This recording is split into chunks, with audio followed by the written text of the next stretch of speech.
April 16వ తేదీన కడప జిల్లా court YS Vivekananda Reddy case గురించి ఎన్నికల ప్రచారంలో మాట్లాడవద్దంటూ మొత్తం 7గురికి ఆదేశాలు జారీ చేసింది. చంద్రబాబు నాయుడు, పవన్ కళ్యాణ్, పురంధేశ్వరి, వైఎస్ షర్మిల, సునీత, బీటెక్ రవి ఈ 7గురికి ఆదేశాలు ఇచ్చింది. అయితే ఈ ఆదేశాల్ని సవాల్ చేస్తూ వైఎస్ షర్మిల, సునీత, బీటెక్ రవి హైకోర్టుకు వెళ్లారు. అసలు ఛార్జ్షీట్లో ఉండే అంశాలే మేము మాట్లాడుతున్నాం, కానీ ఎన్నికల ప్రచారంలో మాట్లాడవద్దని కడప కోర్టు ఆదేశాలు ఇవ్వడం ఏంటి అంటూ వీళ్ళు ముగ్గురు హైకోర్టుకు వెళ్లారు. హైకోర్టులో నేడు విచారణ జరిగింది. విచారణ సందర్భంగా హైకోర్టు కూడా తీవ్రమైన ప్రశ్నలు ఈ ముగ్గురికి సంధించింది. అసలు కోర్టు విచారణలో ఉన్న కేసు గురించి మీరు బయట ఎలా మాట్లాడుతూ ఉన్నారు, ఇది తప్పు కాదా అని కోర్టు ప్రశ్నించింది. ఇంకా విచారణ జరుగుతూ ఉండగానే ఒక వ్యక్తిని హంతకుడు అని మీరు ఎలా తీర్మానిస్తూ ఉన్నారు, ఇది ఎలా న్యాయం అని కూడా హైకోర్టు ప్రశ్నించింది. ఇది ఎంతవరకు సమంజసం అవుతుందని కూడా నిలదీసింది.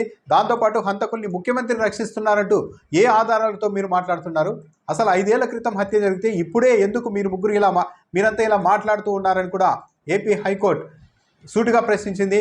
సునీత, షర్మిల, బీటెక్ రవిలను కేసు విచారణ జరుగుతూ ఉండగానే ఒక వ్యక్తిని హంతకుడాన్ని ముద్ర వేయడం, ముఖ్యమంత్రి హంతకుల్ని రక్షిస్తున్నారని మాట్లాడడం నేరపూరిత చర్య కాదా అని కూడా హైకోర్టు ప్రశ్నించింది. దాంతోపాటు కడప జిల్లా కోర్టు ఇచ్చిన ఆదేశాలపై అదే జిల్లా కోర్టులో వైఎస్ సునీత అప్పీల్ చేసిన అంశాన్ని కూడా న్యాయవాదులు హైకోర్టు దృష్టికి తీసుకెళ్లారు. ఈ నేపథ్యంలో ఈ పిటిషన్లపై విచారణ ముగించిన ఏపీ హైకోర్టు తిరిగి జిల్లా కోర్టుకే రెఫర్ చేసింది. ఈ పిటిషన్లపై అప్పీల్పై పరిశీలన చేసి ఈ నెల 8లోగా ఒక నిర్ణయాన్ని వెలువరించాల్సిందిగా కడప జిల్లా కోర్టును ఏపీ హైకోర్టు ఆదేశించింది. అయితే ఎన్నికలు ఈ నెల 13న జరగనున్నాయి. కేవలం ఎన్నికలను దృష్టిలో పెట్టుకొని, ఫలితాలని దృష్టిలో పెట్టుకొని వీళ్ళు ఈ అంశాన్ని తెరపైకి తెస్తున్నారన్నది కూడా అందరికీ తెలిసిన అంశమే.